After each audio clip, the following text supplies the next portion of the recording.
Picture this. It's August 1943, and a train carrying hundreds of German prisoners of war rolls into the small Texas town of Hearn. Population barely 10,000. These men, soldiers from Rammel's Afrika Korps, hardened veterans of desert warfare, peer through the windows expecting the worst. They've heard stories, rumors about American camps, some whispered about torture, others about execution squads waiting at isolated facilities far from Geneva. Convention observers, what they didn't expect was the wave of humid Texas heat, the sight of farmland stretching endlessly in every direction, and American guards who seemed almost relaxed. Camp Hearn was one of over 500 P camps scattered across the United States during World War II, but it was special for one reason. It was massive.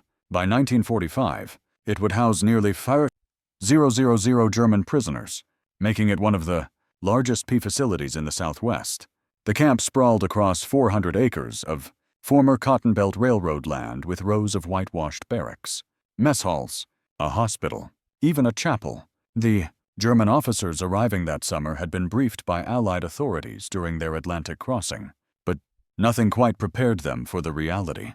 Guard towers, yes. Barbed wire, certainly, but also baseball fields. A canteen selling Coca-Cola. Americans who didn't seem particularly interested in revenge.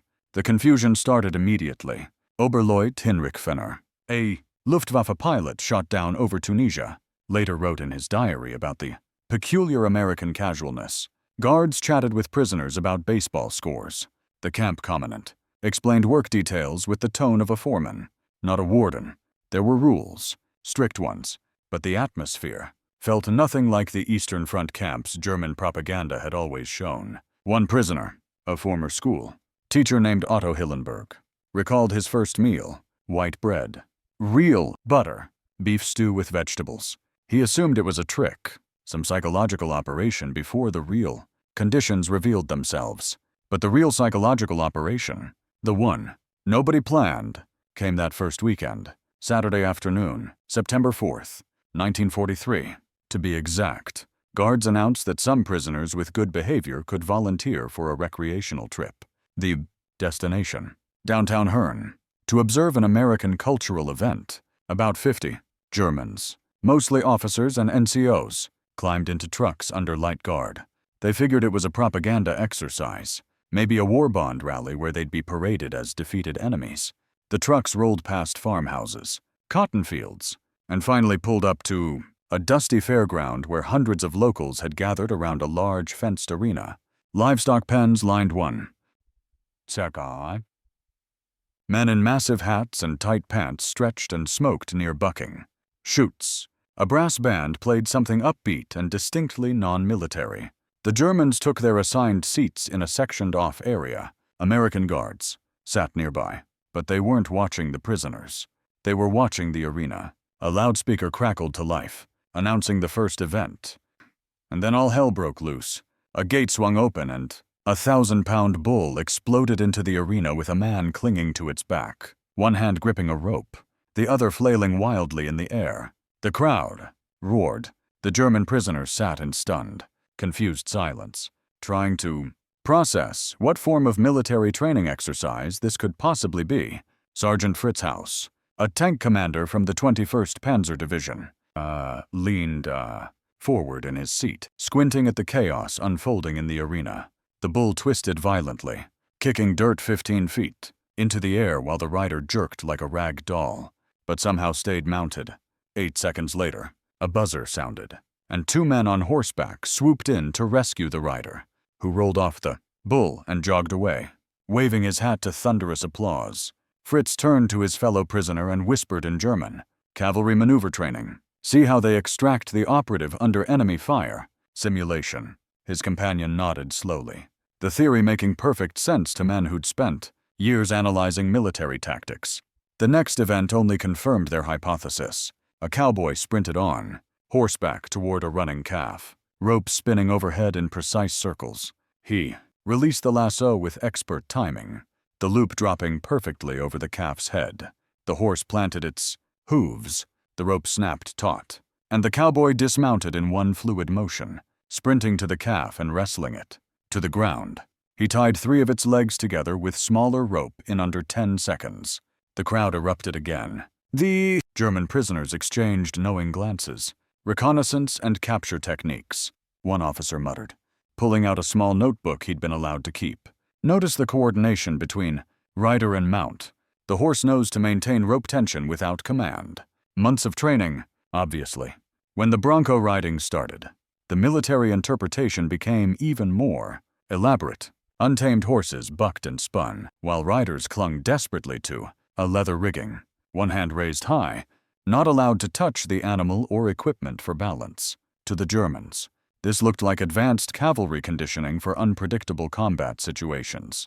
They're teaching soldiers to maintain control when equipment fails or mounts panic under artillery fire. Captain, Werner Schultz theorized aloud. Several prisoners around him nodded in agreement. It made perfect sense through their lens. The Wehrmacht had its own grueling training regiments, and this appeared to be the American equivalent, just more theatrical, with the civilian audience present for morale purposes. The barrel racing confused them briefly. Young women, actual civilian women, raced horses in cloverleaf patterns around 3 large barrels at breakneck speeds, leaning so far into turns that their stirrups nearly scraped the ground. One German lieutenant suggested it was reconnaissance messenger training, teaching rapid directional changes while maintaining speed under pressure. Another proposed it was supply route practice, simulating evasive maneuvers. The fact that teenage girls performed these drills baffled them entirely, but they rationalized it as Americans involving their whole population in war preparation, similar to Hitler youth programs back home. Then came steer wrestling, which the announcer called bulldogging. A cowboy leaned from his galloping horse, grabbed a running steer by its horns, planted his boots in the dirt, and used pure strength and leverage to twist the animal's head and flip it onto its side. The whole maneuver took maybe 5 seconds. The prisoners watched in genuine awe. Anti-armor infantry tactics, someone suggested, probably training for close combat against enemy positions. The athleticism was undeniable, but the purpose remained clear to them. This was military preparation disguised as public entertainment, likely to maintain operational security while building civilian support for specialized units. What none of them grasped yet was the fundamental truth. These weren't soldiers. These were ranchers, farmhands, oil workers, and drifters who did this for prize money, belt buckles, and bragging rights. The danger was real, the skills genuinely impressive, but the motivation was something the German military mind couldn't process. People risking serious injury for sport, for fun, for the simple challenge of it. The cultural chasm separating these German soldiers from their American captors ran deeper than language or geography. It was philosophical. Every German prisoner at that rodeo had been raised in a society where leisure time followed strict patterns, where physical risk required institutional approval, and where public gatherings served state-sanctioned purposes. The concept of voluntary danger for entertainment didn't exist in their framework. In Germany, athletic competitions happened in organized sports clubs with certifications and governing bodies. Horsemanship was either military cavalry training or aristocratic equestrian tradition. The idea that ordinary citizens would gather on a Saturday to watch other ordinary citizens risk broken bones and trampled organs for a $75 purse and local glory. It simply didn't compute. Oberleutnant Hans Führer, a decorated pilot with 16 confirmed kills, tried explaining his rodeo theory to his campmates that evening. The Americans have developed a decentralized training system, he proposed, sitting on his bunk while others gathered around. Instead of formal military meets, they embed combat preparation into civilian culture. Those men we saw today, they're reservists maintaining readiness through competitive drills. The crowd participation creates social pressure to excel, replacing the need for military discipline. Several prisoners found this theory compelling. It explained the cheering, the prizes, the lack of uniforms. It was actually quite clever from a strategic standpoint. They thought maintain a trained cavalry reserve without the expensive active duty programs. But one prisoner, a former university professor named Ernst Fiemann, who'd been conscripted into the Wehrmacht at age 42, wasn't convinced. Ernst had studied American literature and culture before the war, He'd read Steinbeck, knew about the frontier mythology, had even seen a Buffalo Bill poster once in Berlin. He suggested an alternative interpretation. What if this isn't military training at all? What if Americans simply enjoy watching dangerous activities the way we might attend a football match or boxing exhibition? The other prisoners looked at him like he'd grown a second head. Enjoy it. Cowboys were clearly getting injured. One had limped away after a bull stepped on his leg. Another had blood streaming from his nose after being thrown head first into a fence rail. What kind of society considers that entertainment, instead of tragedy or necessary military preparation? This confusion revealed something fundamental about totalitarian military culture versus American individualism. German society in the 1930s and 4S had organized every aspect of life around collective purpose. The Hitler Youth didn't just play games. They prepared for future service. Labor festivals weren't celebrations. They reinforced productivity ideology. Even art and music served state narratives. The concept of doing something difficult, painful, and dangerous purely because you wanted to, because it made you feel alive, because it connected you to a heritage of independence. This was philosophically foreign. In the German military worldview, individual risk was justified only by collective benefit. Defending the homeland, following orders, achieving strategic objectives. The rodeo represented something else entirely. Radical personal agency. Each cowboy chose to climb onto that bull. Nobody conscripted them. Nobody would court-martial them for refusing. They could walk away any time, but they didn't, because the challenge itself held, meaning beyond external validation. For German soldiers conditioned to believe that individual choice must serve state purposes, this American embrace of personal risk for personal reasons was genuinely incomprehensible. It looked like chaos wearing a cowboy hat. How could a nation win wars if its citizens prioritized individual glory over collective discipline? Yet here were the Germans locked behind barbed wire while these supposedly undisciplined cowboys lived free. The cognitive dissonance was profound, and for some prisoners it planted the first small seed of doubt about everything their government had told them regarding American weakness and decadence. Camp Hearn operated under regulations that would have seemed absurdly lenient to anyone familiar with peace conditions in Europe or the Pacific. The Geneva Convention of 1929 required signatory nations, which included both the United States and Germany, to treat prisoners humanely, provide adequate food and shelter, and allow enlisted men to work for wages while officers remained exempt from labor. America took these obligations seriously, partly from genuine humanitarian concern, partly from pragmatic calculation. The U.S. government knew that thousands of American soldiers were being held in German camps, and reciprocal treatment mattered. If America abused German PSWs, the Wehrmacht would have justification for retaliating against captured GIS. So, Camp Hearn became a strange hybrid of prison and work camp, strict in some ways, but surprisingly relaxed in others. The daily schedule started with roll call at 6:00 in the morning, prisoners lined up by barracks, guards counted heads, and then breakfast was served in missals that could accommodate 500 men at a time. The food quality actually exceeded what many German soldiers had eaten during their final months in North Africa, where Rommel's supply lines had collapsed. Prisoners received meat several times weekly, fresh vegetables when available, from local farms, and enough calories to maintain health, around 800 per day. For working prisoners, the camp bakery, run by German PS who'd been bakers in civilian life, produced fresh bread and occasionally even pastries for special occasions. After breakfast, work details departed for surrounding farms and ranches. Texas faced a severe labor shortage by 1943. Young men had shipped overseas, and cotton needed picking. Lumber needed cutting. Roads needed maintaining. The War Department created a system where local employers could contract P labor for 80 cents per day, with the prisoners themselves receiving 80 cents per day in camp script that could be spent at the canteen. This wasn't charity, it was necessity. Without P labor, much of rural Texas's economy would have stalled.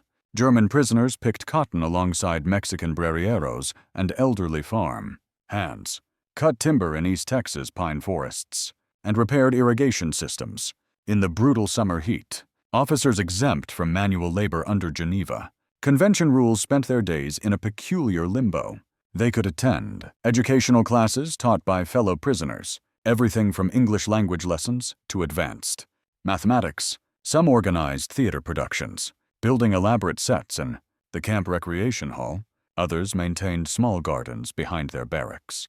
The camp library contained over 3,000 books, many in German, donated by church groups and the YMCA. There was even a camp newspaper, Der Spiegel, written and printed entirely by prisoners, though American censors reviewed each issue before distribution. The intellectual life at Hearn would have been impressive at a small college, let alone a P camp. Security existed, but felt almost casual compared to the Eastern Front camps these men had heard about. Guard towers ringed the perimeter, yes, and regular head counts happened throughout the day, but guards often chatted with prisoners who spoke English, discussing baseball, weather, hometown stories. Escape attempts were rare. Where would you go in rural Texas, speaking German, looking conspicuously foreign? The handful of men who tried usually got picked up within 24 hours by local sheriffs and returned to camp, where punishment meant solitary confinement for a few weeks, not execution. Some prisoners later admitted they'd attempted escape, mainly to maintain military honor, knowing they'd likely fail, but needing to demonstrate they'd tried. Weekends brought the strangest routines. Saturday afternoons, prisoners could watch movies in the recreation hall, American westerns mostly, which took on new meaning after that first rodeo visit. Sunday mornings, chaplain held Catholic and Protestant services. Sunday afternoons meant sports, soccer, matches between barracks teams, boxing exhibitions, track competitions. American Guard sometimes participated, creating surreal scenes of captives and captives playing volleyball together while war raged across two oceans. This second rodeo trip happened 3 weeks later on September 25, 1943, and this time, nearly 200 prisoners volunteered to attend. Word had spread through camp about the mysterious cavalry training demonstrations, and curiosity had infected even the most skeptical. The Americans, pleased that their cultural outreach seemed successful, arranged for additional trucks and expanded the prisoner seating section. What the camp administration didn't realize was that German officers were attending with notebooks, sketching diagrams, and attempting to decode what they believed were covert military training methodologies hidden in plain sight. This time, the prisoners arrived, with heightened attention to detail. They watched the opening ceremony, cowboys on horseback carrying American and Texas flags, galloping in precise formation around the arena while the WWII national anthem played. Military pageantry, the Germans noted approvingly. Then the rodeo secretary, a woman in her 50s wearing a white hat and turquoise jewelry, announced the evening's program through a crackling loudspeaker. Her casual authority baffled some prisoners. Why was a civilian woman coordinating what appeared to be military exercises? One prisoner theorized she might be a psychological operations officer using cover identity. The bareback brawn riding kicked off the competition. Unlike the saddle brawn riding they'd seen at the first rodeo, these riders had nothing but a leather rigging to grip. No saddle, no stirrups, just core strength and balance against a bucking horse determined to shed its burden. Contestant number 7, a lanky kid who couldn't have been older than 19, drew a notorious horse called Widowmaker. The chute opened, and Widowmaker launched straight up, came down stiff-legged, then twisted mid-air in a corkscrew motion that defied physics. The kid flew off after 4 seconds, landing hard on his shoulder. Medical staff rushed over, but the cowboy waved them off, grabbed his hat from the dirt, and limped out, grinning. Despite obvious pain, this moment crystallized something for a few of the prisoners. Vera Schultz, the captain who'd been so confident about cavalry training theories, watched the injured cowboy high-five his buddies near the chutes and felt a flicker of doubt. What military value existed in riding a horse designed to throw you? Cavalry training required controlled environments, progressive skill building, and minimizing unnecessary injury. This looked more like controlled chaos, or perhaps uncontrolled chaos, with loose medical supervision. He said nothing to his companions, but the seed of uncertainty had sprouted. The tie-down roping event, where cowboys roped calves and tied their legs, still looked tactical to most Germans. The speed, the precision, the horse rider coordination, all screamed military utility. But then, the announcer explained that the current arena record was 2 seconds from gate to tied calf, set by a rancher from Amarillo who'd never served a day in the military. A rancher, a civilian. The announcer mentioned the man ran a few hundred head of cattle and competed in rodeos for extra income, and because he loved the sport, that word again. Ernst Frohman, the skeptical professor, leaned over to his neighbor and whispered, "I don't think these are soldiers at all." The bull riding remained the most spectacular and confusing event. Bulls weighing upward of 1,800 pounds spun, bucked, and occasionally slammed themselves into the arena fencing, trying to dislodge their riders. One bull named Tornado had thrown 43 consecutive riders, a statistic the announcer shared with obvious pride, as if the bull's success rate was something to celebrate rather than a training failure. Cowboys bet on who could stay mounted for 8 seconds. 8 seconds. Not 8 minutes of endurance. Testing. Not 8 hours of forced marches. 8 seconds of pure chaos for a chance at $75 and a shiny belt buckle. The crowd's reaction provided more clues. Children sat on their father's shoulders, eating popcorn and cheering. Elderly women in Sunday dresses kept score on programs. Teenage couples held hands and gasped at near misses. This wasn't a military audience evaluating tactical efficiency. This was a community celebrating its own culture. The Germans began to realize they might have fundamentally misunderstood everything. The truth emerged gradually through conversations, letters home, and eventually direct questions to American guards who were more than happy to explain. One guard, a corporal named Tommy Henderson from Fort Worth, spent an entire afternoon in late October 1943 explaining rodeo history to a group of fascinated German officers. He told them about the Old West, about cowboys driving cattle from Texas to railheads in Kansas, about how ranch hands would compete during downtime to see who had the best skills. He explained that rodeo evolved from these informal competitions into organized events in the 1880s and 90s, with the first official rodeo in Prescott, Arizona in 1888. None of it had anything to do with military preparation. It was purely about celebrating working cowboy culture and testing individual skill against livestock and clock. The letters German prisoners sent home, all censored and read by American officials, revealed their evolving understanding. Franz Burmeister, a corporal from Bavaria, wrote to his wife in November 1943, "The Americans have a curious form of entertainment where men ride wild animals for money and glory. At first we thought it was military training, but I have learned it is simply their way. They seem to enjoy danger for its own sake," which explains much about how they fight. His letter was approved and sent, eventually captured in German postal interceptions that historians would discover decades later. Another prisoner, Ludwig Stein, wrote more philosophically, "These Texans possess a frontier spirit we Germans have forgotten. They value individual courage over collective obedience. I begin to understand why they resist our new order so fiercely." Post-war interviews provided even richer detail. In 1983, German television produced a documentary about experiences in America, tracking down survivors who'd been held at camps across the United States. Heinrich Warner, the Luftwaffe pilot, remembered the rodeo revelation with crystal clarity 40 years later. "When I finally understood that these cowboys were not soldiers, that nobody ordered them to risk their necks, that they did it for personal pride and small prize money, I realized I had never truly understood America. We thought they were soft, undisciplined, obsessed with comfort, but a nation where ordinary men voluntarily climb onto bulls for sport. That is not a soft nation. That is perhaps a crazy nation, but not weak." Otto Hillenberg, the former schoolteacher, kept detailed journals throughout his imprisonment that his family donated to the University of Texas archives in 1991. His entry from October 17, 1943 reads, "Attended second rodeo event. My earlier assumptions about military purpose now seem foolish." Spoke with Corporal Henderson, who explained, "These cowboys come from ranches and farms, not army bases. One writer we watched works at a gas station in Waco. Another is a high school teacher. They compete on weekends. For trophies and modest cash, the crowd treats them like heroes.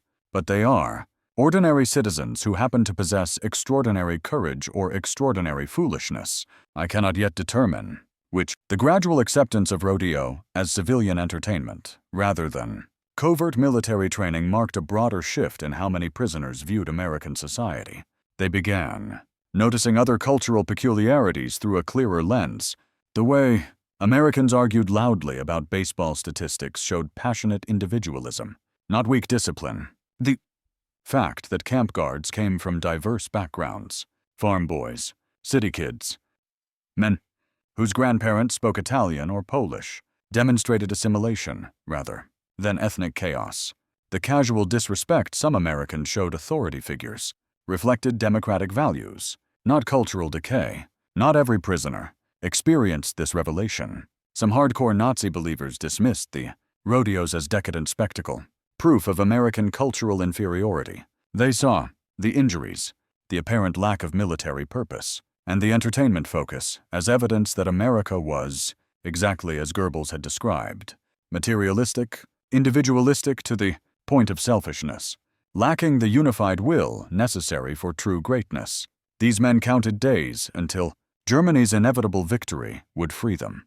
But others, particularly those who'd witnessed the war's trajectory firsthand in North Africa, began reassessing their assumptions about who would ultimately prevail in this conflict. To fully grasp why the rodeo experience affected German prisoners so profoundly, you need to understand the contrast with treatment elsewhere in the world.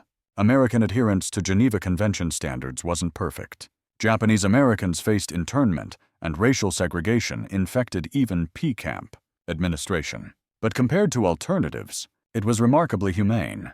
German prisoners in American camps experienced conditions that shocked them, precisely because they'd been conditioned to expect brutality.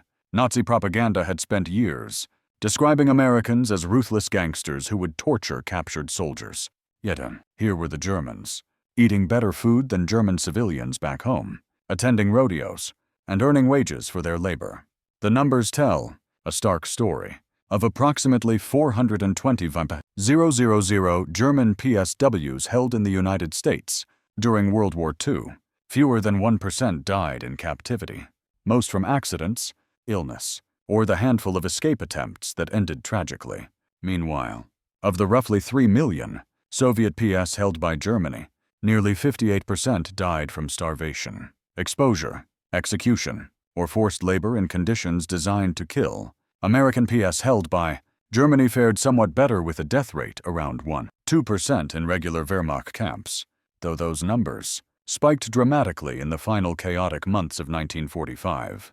But prisoners taken by Japan faced mortality rates exceeding 27%, subjected to torture, medical experimentation, slave labor, and summary execution. Camp Hearn specifically exemplified the contradictions of American PC. The camp maintained strict security protocols. Guards had orders to shoot anyone attempting escape, though they rarely needed to use lethal force.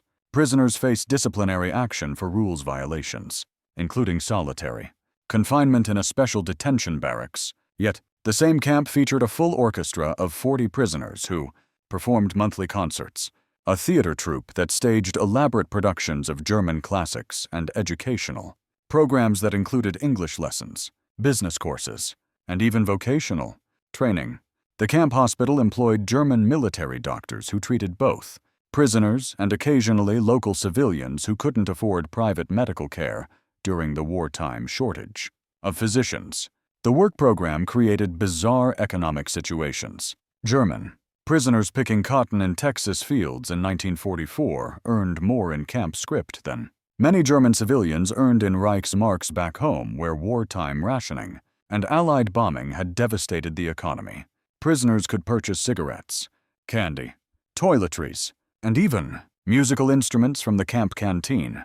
Some prisoners accumulated enough script that they commissioned local craftsmen to build custom furniture or purchased materials to create elaborate wood carvings.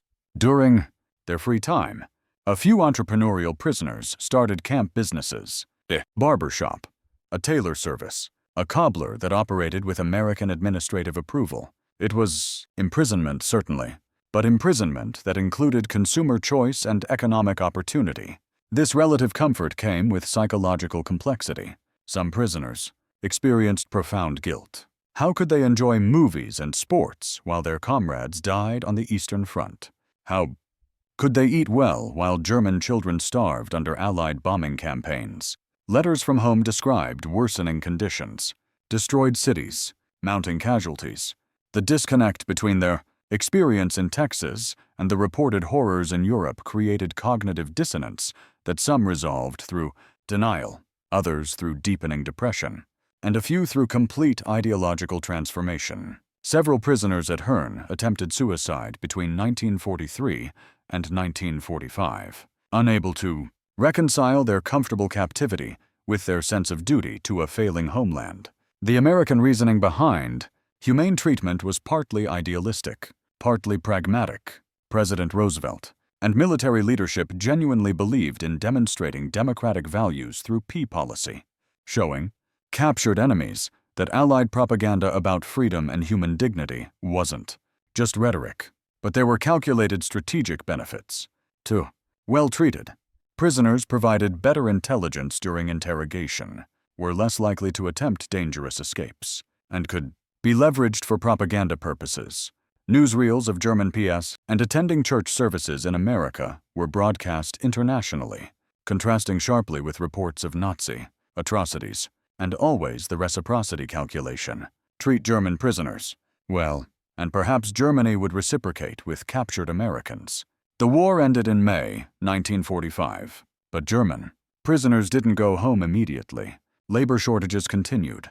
Geneva Convention allowed detaining PSWs until formal peace treaties were signed, and nobody was eager to return thousands of men to a Germany that lay in ruins, divided between Soviet and Western occupation zones.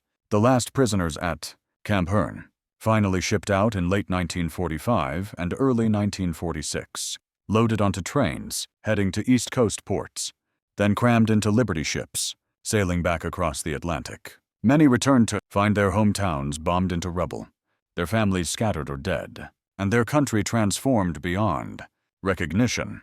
The Germany they'd left as conquering warriors in 1941 or 1942 no longer existed.